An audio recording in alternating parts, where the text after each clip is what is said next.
stepdaughter was scared to death. Okay, she wouldn't leave the house because there was something flying over our house. We thought it was the end of time. When I regained consciousness, I was on board of this, apparently on board the spacecraft, and I encountered two different types of beings. We have photographs, we have films, we have expert witnesses. What more do you want? We could prove that these objects exist. We're past the point of proving they exist. The question now is, why are they here and what do they want? Unidentified flying objects, UFOs. Are they spaceships from other worlds traveling through our galaxy? Or are they something else? So far, we cannot escape our own solar system. Our technology has placed man no further out than the moon. If we can't travel to them, can they be coming to us? The American government says no. Despite films like this, they say it's physically impossible, so they've closed all their official investigations of UFOs. That was a fallacy. 1969, they claimed to the public that they closed the doors, and they didn't, because the document shows that they continued on gathering information. So that was an out-and-out lie.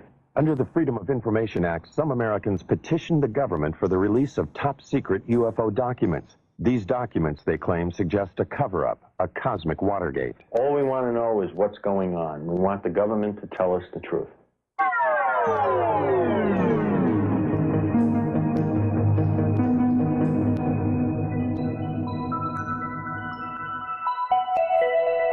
The truth, some believe, is that a higher intelligence from a planet far beyond our galaxy has mastered a technology that makes it possible for them to do things we can only dream of.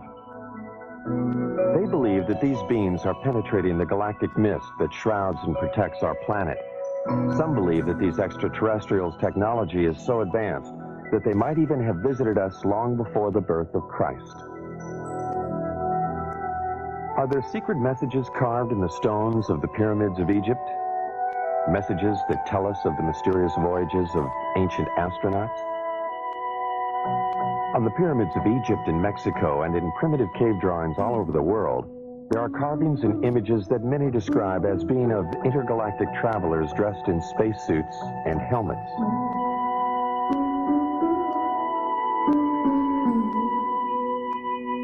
Early Romans wrote about flying shields, ancient Egyptians about circles of fire in the sky. Are these references and these drawings about spacemen or about the gods they worshipped in the heavens above? Aliens from other worlds with extraterrestrial powers are credited by some with having moved the great stone monuments of Easter Island. Others point to the giant circle of Stonehenge as being a sophisticated astronomical tool, only possible at the time if it were designed by others with a more advanced knowledge of the universe. And then there are the Nazca Lines, an alleged spaceport. These mysterious images, decipherable only when seen from the air, were carved in the ancient times atop a mountain in Peru. Many claim this was a landing area for ETs. If there were ETs coming here in ancient times, they seem to have lost interest in us, until 1947. Then, suddenly, around the world, people of all kinds began to report seeing them in the skies above. Some claim to have photographed them. In the United States, the government dismissed the phenomena. They described the mysterious objects as weather balloons, hoaxes, swamp gas, and other scientific anomalies.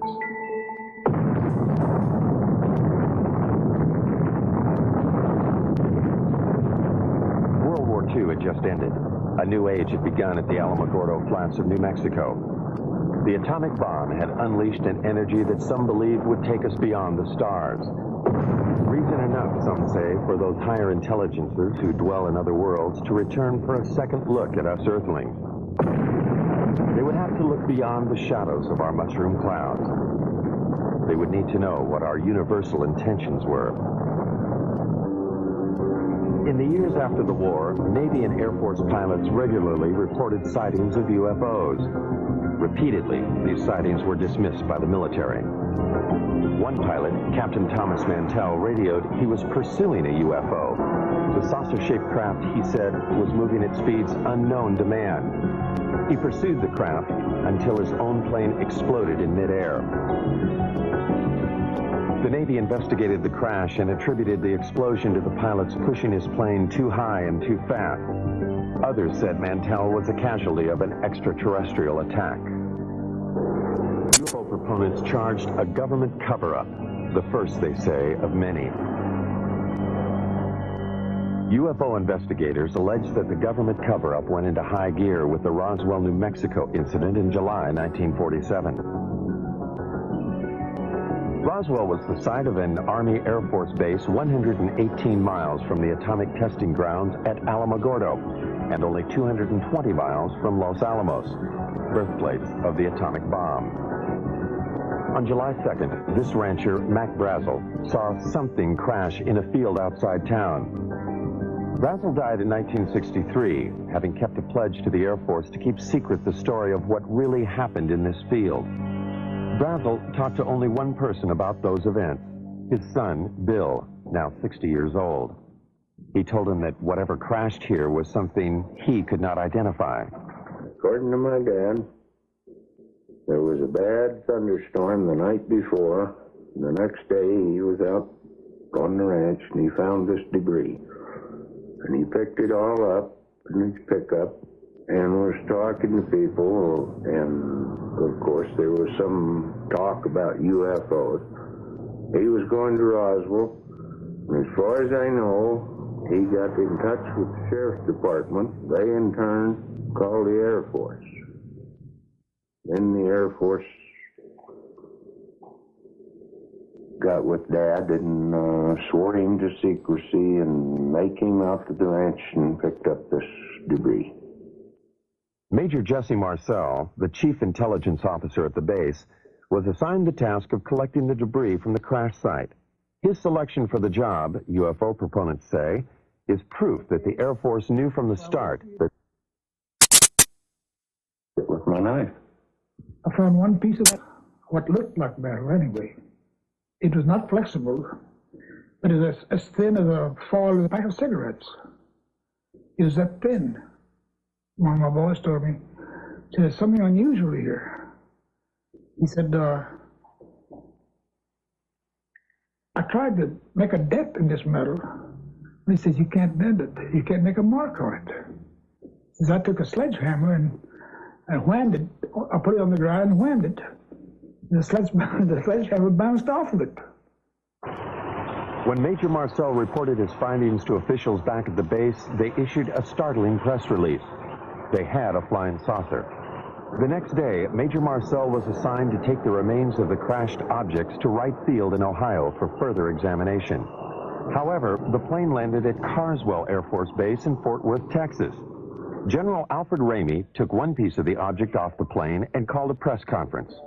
Then Major Marcel was given different orders by Ramey.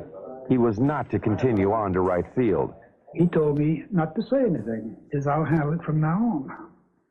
And that's exactly what he did. When he came out, he said, he told the press that was there, he said, that was nothing but a weather balloon, crashed weather balloon. Marcel, under orders not to say what he believed, only recently spoke out against the Air Force's revised story. It was definitely not a weather balloon. And it was an aircraft.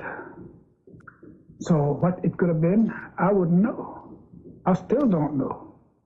Mac Brazel, who had a rancher's knowledge of such things, told his son that, like Major Marcel, he knew the object was not a weather balloon. He said that's what the Air Force tried to make him believe, that it was a weather balloon. And he said, Bill, he said it was not a weather balloon. He said, I don't know what it was. But he said it was something altogether different and much bigger. If extraterrestrials are good. Philip Klass, a military expert, disagrees. The fact of the matter is that it was not a weather balloon as such. It used a weather balloon as a vehicle, but what it was is called a radar corner reflector. It's an object that is roughly hexagonal, so that it can be tracked by radar. And no matter what angle this hexagonal thing is pointing, it always returns a strong radar echo. So the object was not a weather balloon as such, but it used a weather balloon to hoist it. If the object were only a weather balloon, UFO proponents say, then why did the Air Force pledge Mac Brazel to secrecy? And why did the Air Force pursue his son in the months that followed? Only 22 years old at the time, Bill could not help but be intrigued by his dad's discovery of the strange materials in this field. He searched for and found some remnants of the crashed object. And I was talking about it. I went into Corona, and I was sitting there in a beer joint, and of course, my friends was asking me if I'd found any more or anything like this, and I said, well, I picked up a few scraps, about a cigar box full, and somebody, I don't know, must have informed the Air Force, because first thing I know, I have visitors, and they say they'd like to have this material. And they didn't tell me they'd confiscate it. They just said, well, like we're going to have it one way or the other, you know. What Bill and his father found was taken to what is now called Wright-Patterson Air Force Base. Some believe, however, that much more was taken there. What they say is the actual shell of a spacecraft. This spacecraft, they allege, was struck by lightning, causing pieces of it to fall away into Mac Brazel's field. The craft itself, they say, crashed 78 miles away. The story has it that the spacecraft and the bodies of its alien crew members were then taken to Wright Field and stored in Hangar 18. Myth or fact? The Air Force denies the existence of craft or ET bodies. Nothing has surfaced in the Freedom of Information Act released top-secret government documents. Nothing to support what some claim is this actual photo of an ET's arm. The Air Force also denies the existence of Hangar 18 itself. Senator Barry Goldwater has written that he has tried to gain access to the legendary building. In letters to UFO proponents, Goldwater enigmatically says that he has given up trying to solve the mystery. Not because he's satisfied with what he hears, but because it's just impossible to get anything on it. Nuclear physicist Stanton Friedman, however, believes the evidence is there. There's just no question at all in my mind that a saucer did crash, that bodies were found by the government, that the saucer itself was picked up by the government and carted off for study. The tremendous potential for gaining new technology from a thing is just enormous, and no government would be foolish enough to put it on display instead of carting it off to the laboratory. Look, it's one of these situations of where if I were a freelance writer or I'd like to make a story, I would love this story. It's great. It would make good copy. But unfortunately, or fortunately, I happen to be a scientist, and I have, you might say, the Hippocratic oath of a scientist. I will not say something is so until I'm very certain in my own mind that it is. So as far as the creatures are concerned, I honestly don't know. Dr. Hynek, a noted astronomer from Harvard and Northwestern universities, has been a persistent investigator of UFO cases. In 1952, he was asked by the Air Force to join Project Blue Book, their UFO investigation unit. 17 years later, he joined Air Force Secretary Harold Brown at a press conference to announce the team's conclusions. None of the evidence that I have examined would indicate any proof at all that we are being visited by extraterrestrials. What is the Air Force hiding in this investigation? We have not been hiding anything. The investigations have been made public. The explanations of those where there is a clear explanation have been made public. The hearing this morning was public for just that reason. Project Blue Book was activated to deal with what the media was calling flying saucer hysteria. They investigated 12,518 sightings. They could not explain 701 of them. Doubts lingered long past the report's publication. Even supporters of the project's conclusions had to wonder about photographs like these. In a series of 3 pictures, one can judge relative size because of the car window, the telephone poles, and the highway. One can also speculate about the dirt being kicked up into the air. Dr. Hynek, the leading scientist on the Blue Book panel, began to have doubts. He personally went to Brazil to talk to the man who took these pictures. He discussed the matters with the president of Brazil and with photo analysts on both continents. By 1973, he had completely reevaluated his Blue Book experiences. He now became a critic of the investigation and an advocate for more UFO study. I was there at Blue Book, and I know the job they had. They were told not to excite the public. Don't rock the boat. And I saw it in my own eyes happen that whenever a case happened that they could explain, which was quite a few, they made point of that and let that out to the media. Things that the cases that were very difficult to explain, they would jump handsprings to keep the media away from it. For they had a job to do, to, whether rightfully or wrongly, to keep the public from getting excited. Hynek's concession that it was possible that extraterrestrials were visiting us raised the UFO debate to another level.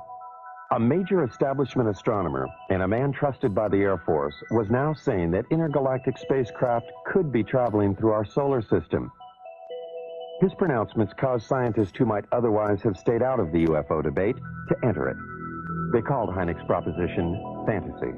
But if we just think of our own galaxy, you know, it's 100,000 light years across. That means to travel from one side of that galaxy to another side, the other extreme edge, would take you 100,000 years if you traveled at the speed of light. Now, there's very good evidence that nothing travels faster than the speed of light. I mean, it seems to be the ultimate speed limit in the universe. If, however, aliens know something we don't, suppose they are able to transform space and time or manipulate space and time in some way, or travel in other dimensions, then all things are possible. As man has entered the space age, the concept that all things are possible has indeed become part of a new way of thinking. Some of the men who investigated Blue Book were born before the Wright brothers flew at Kitty Hawk. They conducted their investigation before man flew faster than the speed of sound. Even the men who flew our space missions concede unusual experiences that they cannot explain. Astronauts like James McDivitt on Gemini 4 and Ed White have reported seeing unidentified flying objects in space. Pete Conrad on Gemini 11 in 1966 is another of the 11 astronauts who have seen UFOs on NASA space flights. Some of these objects the astronauts saw were photographed. NASA has called some of these sun flares or space debris. Some are still labeled unidentified.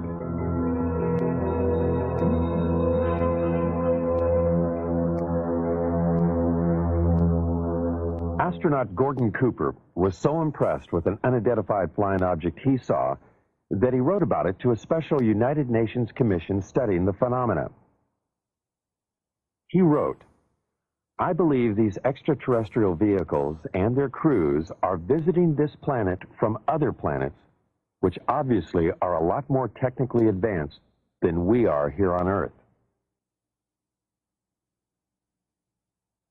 Recently, Cooper reversed himself. He does not now believe that what he saw was an extraterrestrial spacecraft. Another of the original Mercury 7 astronauts, however, has not changed his mind about what he saw on a test pilot flight in 1952. Deke Slayton. As I closed on this thing, well, it looked like a weather balloon, and that's what I presumed it was. And I had plenty of gas and time, so I decided I'd just come back around and make a pass on it. And I got around where I should have been coming back on this thing. All of a sudden, it didn't look like a balloon anymore. It looked like a saucer sitting on edge, about a 45-degree angle. I didn't have any gun camera film on board, unfortunately, or I'd have shot some pictures of it. And about that time, I guess whatever it was, for whatever reason, it took off climbing at about a 45-degree angle and just accelerated and disappeared. And I obviously couldn't follow it with an old piston engine fighter. So I turned around and went home. Some UFO observers, however, have had camera and film on hand at the critical moment. This footage was shot from a helicopter off Catalina Island in 1966. Some say this is a single-wing aircraft. This film was shot by the coach of the Great Falls, Montana minor league baseball team in 1950. The Air Force says it is a picture of two aircraft. This film was shot by a newsreel unit in Guatemala in 1976. Some say this is also an aircraft.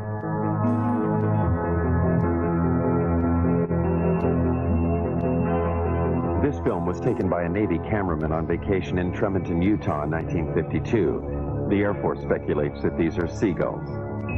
Dr. Hynek disputes the Air Force's explanation of these films. This, plus his feelings about the eyewitnesses, helped change his mind. I began to get certain doubts because not so much of any specific case, although there were quite a few, it was the people themselves. I said to myself, well, now, come on, how much longer am I going to call these people crazy?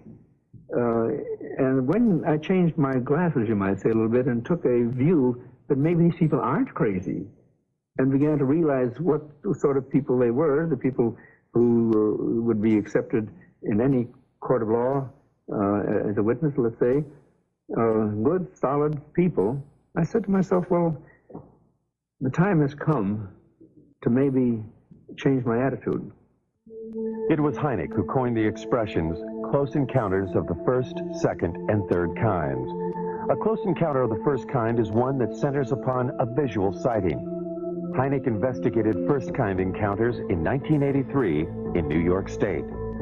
Local residents and commuters just 40 miles from New York City had been reporting sightings of an unusual object in the night skies for over a year and a half. Sightings were reported on at least 50 separate nights during the 18-month period. Over 9,000 eyewitnesses, lawyers, teachers, CPAs, advertising executives, nurses, and factory workers reported seeing the unidentified phenomena. Newspapers and television almost weekly carried reports of the sightings. From different places throughout the area, eyewitnesses all reported seeing the same thing. I looked up, and right over my head, virtually, and it wasn't far off, it was right over my head and very still, there was a rim of light in the shape of a triangle. It was just a tremendous object. It was anywhere from wingtip to wingtip, about 50 or 60 yards. These were very, very unusual lights. I've never seen anything like it in my life, and so I pulled my car over, and I had to take a look. I mean, he would drive down the road and look up in the sky. Some people, like Bob and Lori Pozzioli, were determined to film the object. And then one night, he spotted this one round object. And that's when he called me, and he said, quick, let's get the camera. And we did. Oh, good God. I don't know. Not quite. I'm going to tell you something, honey. I don't know what the hell it is. It's rotating.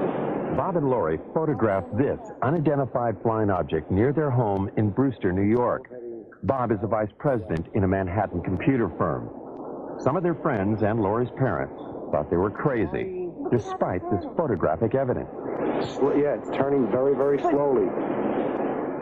9,000 odd people have seen this thing, or whatever it is, and they all just can't be crazy. Bob and Lori have two children. They are concerned about what they saw in the sky. They also wonder why the government hasn't investigated the event. Their concern is shared by David Scarpino, an accountant who works in New York City. Scarpino, a family man, has publicly called for a government investigation. He and others, like Bill Healy, a meteorologist at the county airport, made this demand at a town meeting. Public furor has been led by County Clerk Dennis Sant.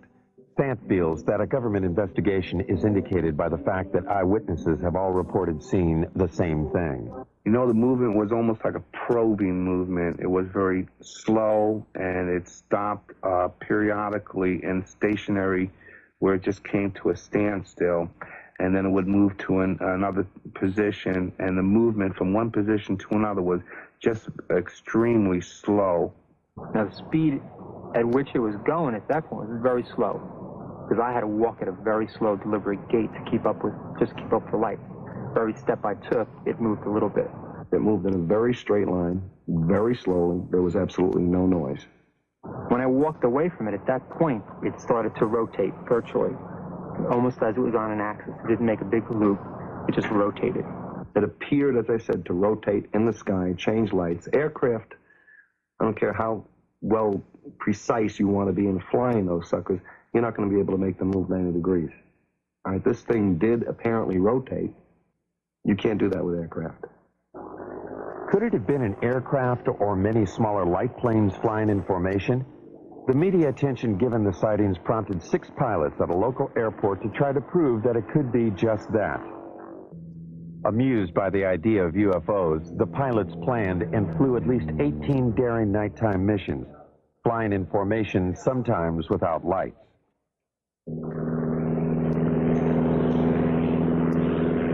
This hoax fooled at least some of the eyewitnesses, but not Bob and Lori. They claimed that in addition to photographing the UFO, they also videotaped the light airplanes as they enacted their hoax. There are 6, and the lead one has his 3 lights on. Everybody else only has 2. Did you hear the engines? Some UFO investigators agree that many of the reported sightings were probably of the hoax. But some eyewitnesses, they say, were clearly able to differentiate between the hoax and the unidentified object. As it was coming over, there was a star in the sky, and as the lead light went under that star, right behind it, you could still see the star, which meant it was not a solid object. And as it was going overhead, you did hear engines. All right, now, what kind of aircraft engines, I don't know, but you did hear aircraft engine noise. Engine noise, different lights, and different flying movements, UFO proponents say, clearly make the airplanes IFOs, identified flying objects. But this object, or objects, remains unidentified for many. Some eyewitnesses refuse to accept the possibility that these are also the lights of the airplanes. I know what it wasn't. It wasn't an ultralight. It wasn't a blimp. It wasn't gas. No one's tried to tell me what it was, but I know what it wasn't. Investigators have subjected the videotape images of the hoax and the unidentified lights to various computer analyses. By digitalization of the images, they hope to be able to determine if the area between the lights of the UFO was solid, indicating one craft. The airplanes, they hope, would show night sky in the center of the light. Physicist Al Hibbs. Pictures like this, night sky, a few lights, taken with a television camera that was perhaps being moved, not deliberately, but accidentally while I was taking the pictures. There's really nothing you can say about these things. In one case, a very good explanation is offered, and I see no reason to disbelieve it. In the other case, there's no explanation. I certainly can't offer one. I would love it if some UFOs were extraterrestrial objects being piloted by extraterrestrial beings. I think that'd be the most marvelous discovery of the history of man. I'd love to have that be true. So I'm not going to say that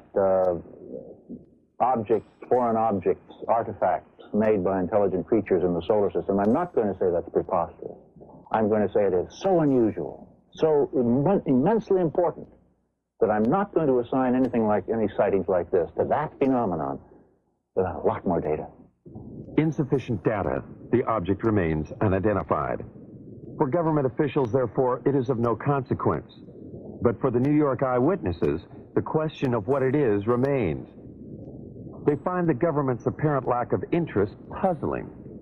The government didn't come to me as a rational individual. As an accountant, I like concrete things. I like evidence. For them to say that I didn't see anything without really talking to me and investigating it means that they were trying to hide something. And that was my feeling from the very beginning. They know something, okay? They know something. Either they know that there's something up there, and they want to investigate it themselves and don't want other people trying to handle it, or they're doing something. But if they're doing something, then let people know about it. This New York State event occurred over a densely populated area and over a nuclear plant, prompting one eyewitness, New York attorney Peter Gersten, to suspect a government cover-up. With others, like Larry Fawcett, a police officer in Coventry, Connecticut, he helped establish Citizens Against UFO Secrecy. Fawcett, who says the way he views the world has been drastically affected by his sightings of a UFO in 1965, petitioned the government for the release of UFO-related documents. These documents, released under the Freedom of Information Act, were previously classified top secret. An example of some of the government documents we have obtained are the overflights over the military bases in 1975, over Wurtsmith Air Force Base in Michigan, over Malmstrom Air Force Base in Montana, Loring Air Force Base in Maine, Minot Air Force Base in North Dakota. Over a period of 6 weeks, unusual, unknown, unidentified objects were traveling at exceedingly quick and fast speeds. What's interesting is that even to this date, the government has not acknowledged that it was able to identify any of those objects. The documents do state that there were confirmed sightings at all 4 bases in October and November 1975. The first sighting was at Loring Air Force Base in Maine. Loring, like the other bases, was a Strategic Air Command installation. The documents do not state, however, that these objects were alien spacecraft. They do state that the military reaction was swift and concerned. At Loring, there were 2 separate events. Something unidentified appeared in the night sky above the weapons storage area. Larry Fawcett, having learned of the event in the released documents, investigated. Military people and guards in and around the weapons storage areas began to report lights hovering or landing within the weapons storage areas. Military people would respond to the area only to see the lights go out and the object disappear and then reappear over the runway. It's described as football-shaped, the length of maybe 2 or 3 vehicles, cars, if you will. The witness telling us that there are shimmerings of heat, as you would see off a desert scene in a movie. When we questioned the individual, could it have been an aircraft? Could it have been a helicopter? The military person, and I'll give you his name, Steve Eichner, telling us, no, I know what helicopters look like. I've been around aircraft. I work on aircraft. This is something I've never seen before. The official records, which I quote in my book, indicate that on the first night, it certainly was a helicopter. It was described as a helicopter. Now, if the officers on the base, experienced pilots, if they don't know a helicopter, and we have to depend on some GI who's not a pilot, who comes forward not at the time, but years later, he claims to have been there and claims it was not a helicopter. Again, let's go on the official records. It is the official records that Fawcett uses to substantiate his claim that helicopters could not be the explanation. The military response at all 4 bases, he says, was too dramatic. From our documentation, we know of pursuits that occurred, scrambling of aircraft from Loring Air Force Base, and the chases went up into the Canadian territory, if you will, only to be lost around New Brunswick somewhere up in that area. There's no question there were overflights of unknowns, sometimes referred to as helicopters, but if you talk to the people, read the official government statements, it's clear that they were concerned, that there were scrambles of jets to go after these things, that they were being observed by highly qualified people. We were lied to, flat out, about those cases. As a matter of fact, some of the documents we eventually got clearly indicated that there were instructions to local base commanders. Don't say anything about the sightings at the other bases. Make it appear to be an isolated instance. Military authorities will not comment on the 1975 overflight. They simply state that at any SAC installation, there would always be an immediate defensive response to anything unknown. Putting planes in the air, they say, does not confirm a penetration of an intergalactic craft. Citizens Against UFO Secrecy, however, refer to other documents they've gotten released by the Pentagon to prove their claims. In May of 1985, we've gotten a document that was classified top secret in 1948, and about a month after its release to the other agencies, its distribution, it was ordered, recalled, and destroyed, each and every copy. One copy was kept, and it has remained top secret, classified top secret for the last, 40 years almost. And in the document, the government acknowledges back in 1948 the existence and reality of the objects. The official military position about any document issued before the Project Blue Book investigation is that Blue Book later explained them. This includes a startling document written by a Canadian. Wilbert Smith stated flat out in his top secret memo, and I think it was declassified by mistake, frankly, that this is the most classified subject in the United States, even more so than the H-bomb, and that flat out, flying saucers exist. This is the opinion of one man, a Canadian officer, in 1947.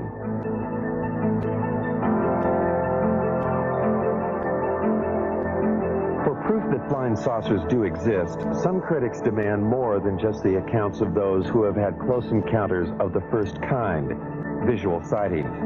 Even when first-kind encounters are reinforced by photographs, they fail to satisfy the need for physical evidence. This woman claims that she has had a close encounter of the second kind. A second-kind encounter is defined by its having physical evidence. Vicki Landrum, along with her grandson Kobe Lee, alleges that they, along with Betty Cash, were on their way home from a bingo game when they encountered something they had never seen before.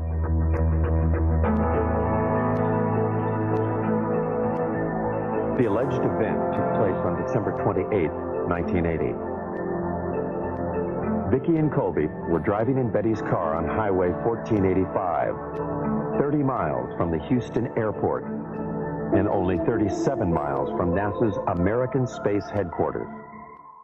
Kobe Lee saw a light, and he kept asking us what the light was. And he kept pulling my face around and asking me, "Mama, what is it?" And I said, "Honey, I don't know." And Betty said, "I believe it's getting closer." And I said, "Well, it kind of looks like it," but we had no idea that we were going to get hurt. I would say within an instant or so, all of us noticed it because it lit up the entire sky. There was no way you could have missed it.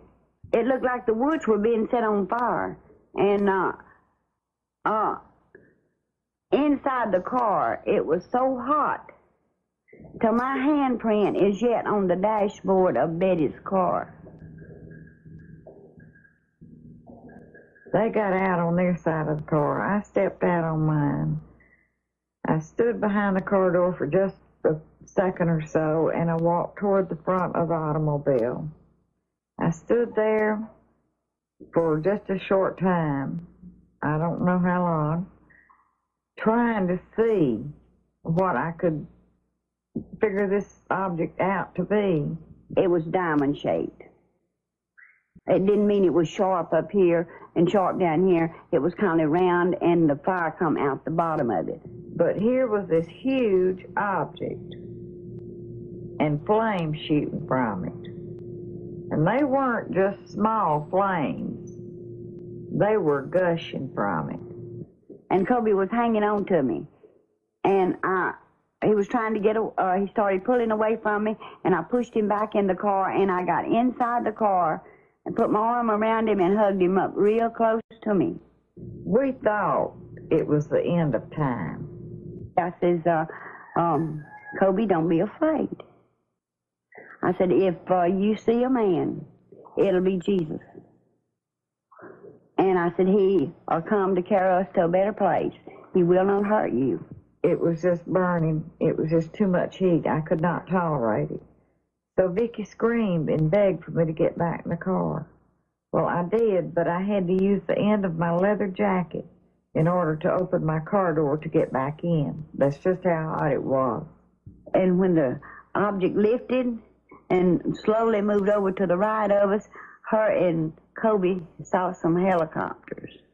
There were so many of them, it sounded like a tornado. And we counted 23. I counted 22, really. But Kobe said, there's one more. And I said, yeah, baby, that makes 23. And there were helicopters on both sides and also over the top of the object, or like they were trying to hem it in. The only apparent proof the women have for what happened to them is the illness they claim they suffered as a result of the encounter. It is the record of these illnesses that made this an encounter of the second kind. My eyes were burned so till they would swell, and they were tearing till I could lay down at night, and the next morning my pillow would be completely wet, and I couldn't hardly see anything. Vicki was treated for burns, and she and Colby Lee suffered long periods of nausea. Betty Cash was hospitalized immediately after the event. She suffered severe hair loss and was also treated for burns and nausea. Since then, she has been hospitalized several times. It was the first time that I went into the hospital. They were treating us as burns. But then, after they found out really what had happened, then they started treating us as radioactive burns. And since, I have had cancer. Betty's hospital records do not explicitly state that she was treated for radioactive burns. They do state, however, that she exhibited the symptoms similar to someone who might have been exposed to a radioactive element. Betty further maintains that she had no cancer history previous to the alleged encounter. Her records do confirm, however, that she does now have the disease.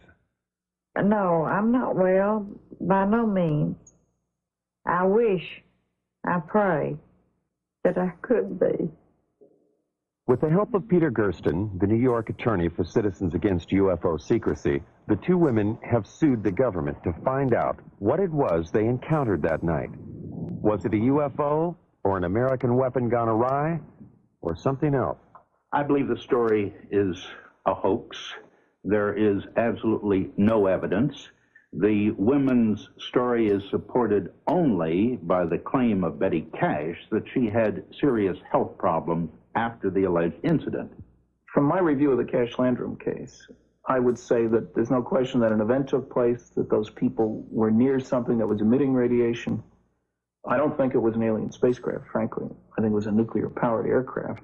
That's why all the helicopters, it's standard practice if there's a classified system around.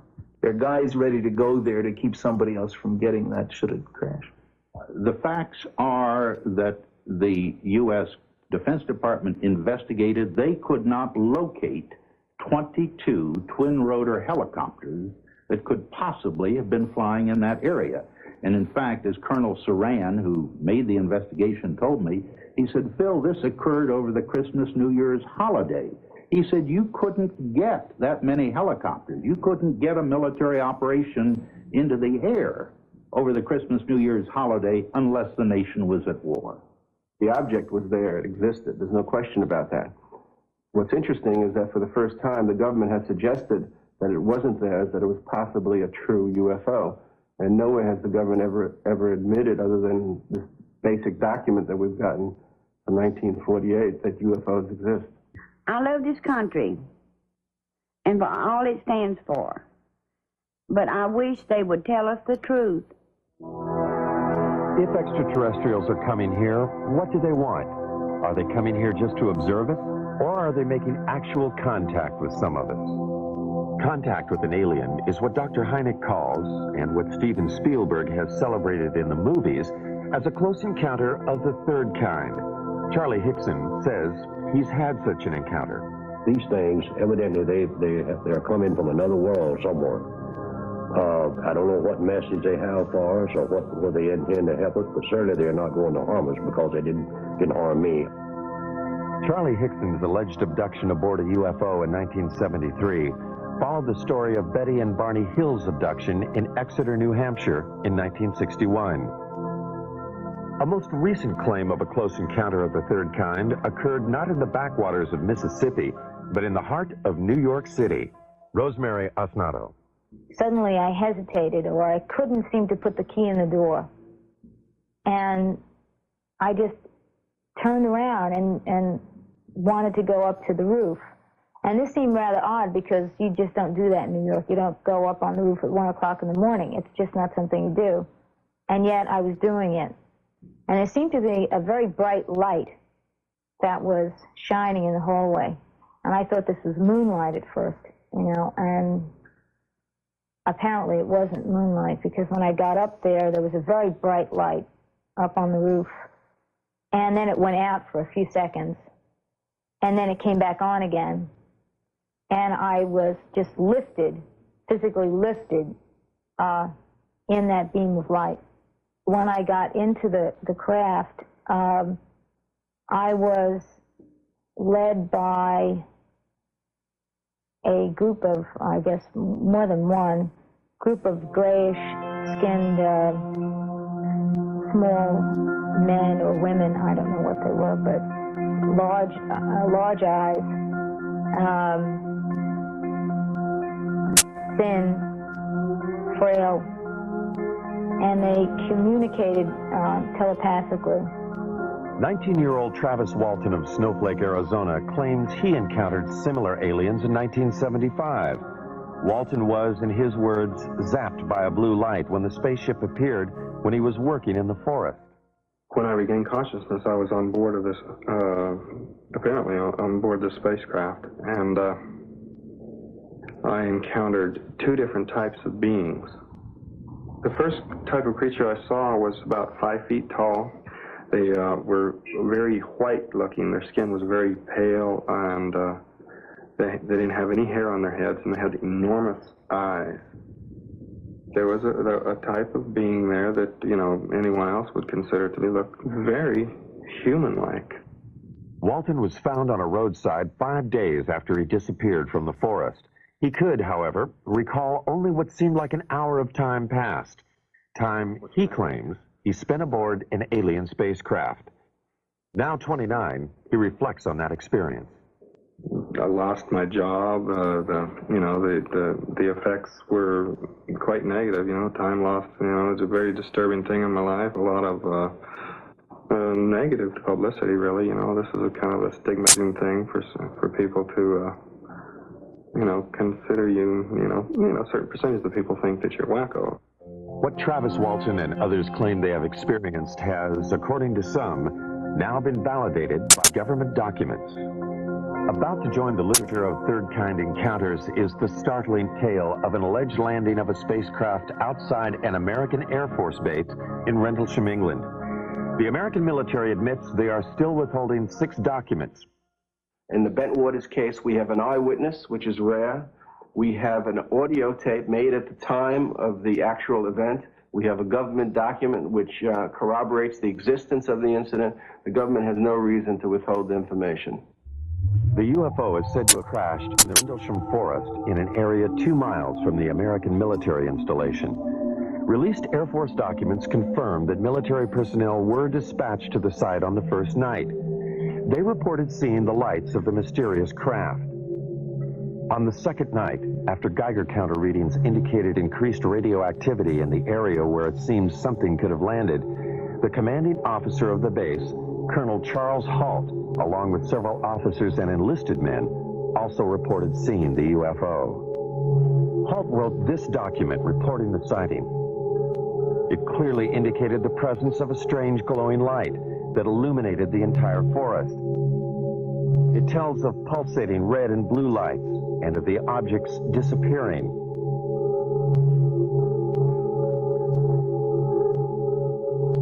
Colonel Halt also made this tape recording at the time of the second incident. Okay, here he comes from the south. He's coming toward us now. I'm observing what appears to be a beam coming down to the ground.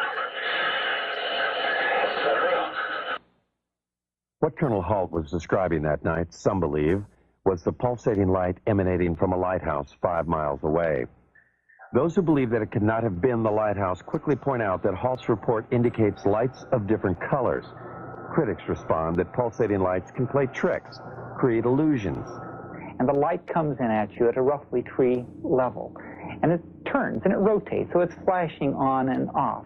If you look at the transcripts of the taped account of what the colonel and his men said that night, you'll find that they were saying such things as, it's on now, it's off, it's on, it's off, if I remember correctly. And that sequencing corresponds precisely with what the rotational frequency is for the lighthouse. The lighthouse theory deals only with a close encounter of the first kind. What of the close encounter of the third kind? The story told later by several American enlisted men. The story, they say, they were ordered not to tell. Afraid to reveal his identity, one of them talks about the alleged encounter. The senior officers seemed very calm with it. And the lower ranking people like myself didn't know what to make of it, and almost maybe shock had set in because we were very apt to listen to what we were told to do. I know conversation took place between our base commander and individuals that were in the craft. Our base commander at that time apparently even shook one of their hands. Something tells me at that time they had difficulty with the craft, and we even gave them help in repairing the craft. The lighthouse explanation for Colonel Halt's report cannot explain away the account of the alleged landing and third-kind encounter. And so far, nothing in the released government documents confirms such an encounter. There are 6 documents that the government is withholding concerning the incident in Bent Waters. I want to know why they're withholding that information. They do not have a right to withhold that information, and I want to know what that information is. The government will not release the documents for national security reasons. Citizens Against UFO Secrecy maintain that the government uses national security as a cover for withholding UFO-related material. Recently, they sued for release of a document from the National Security Agency. When they got it, it looked like this. When you go through it all, and somebody actually added up the percentage of the paper, more than 3/4 of this document isn't there. It means quite clearly that there is a cover-up. Anybody who says the government isn't holding anything back has to say, well, except for that stuff they won't release. I mean, this is a UFO document. It tells about NSA information about UFOs. Now, on the one hand, the government is still saying UFOs don't exist. Now, if UFOs don't exist, how can they affect national security? The government maintains that what is in the censored and unreleased documents is information that does not support the existence of extraterrestrials, but rather information that, if released, would compromise our own intelligence network. Much of the information in those UFO documents, the government claims, has to do with how we intercept and decode Soviet bloc messages. To release them would reveal to the Soviets and other potential enemies where we have listening stations. My goodness, the Russians might discover that we have a listening station in Leningrad, as an example, that we had intercepted some communications there. More important, it would reveal that we were able to decode Soviet coded messages. There are 3 basic reasons why the government does not come forward and release the information it has on UFOs. The first reason is technology. It is trying to learn as much about the objects before the Russians. The second reason is the vulnerability that could be shown by the revelations that might be forthcoming concerning UFOs. And the third reason is the hysteria that might be caused by the release of this information.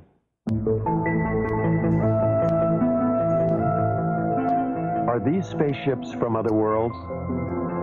Are we being visited by intergalactic aliens with a technology and civilization that dwarfs ours?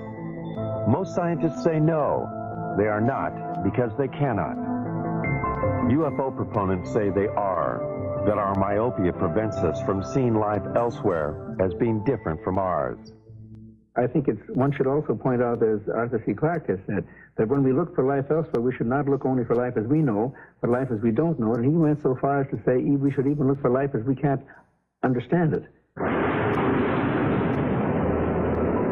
We are now only beginning to free ourselves from the gravity that binds us to our own planet. A new generation of Americans, those born in the space age, demand new answers to old questions. More receptive to the possibilities, they want to know, are we being visited by intergalactic travelers? They have joined their voices to others asking, what's going on? Is there a government cover-up? Do the unreleased documents contain evidence that proves that UFOs over our nuclear plants and air bases are actually from other worlds, or are they from earthly neighbors? Most scientists agree that there is life in the universe, but that it cannot travel here. They hope only to communicate with that life with giant radio telescopes. These scientists believe that what is being hidden in the government documents is probably not secrets of other worlds, but the secrets of an earthbound Cold War. Either way, we want to know what's going on.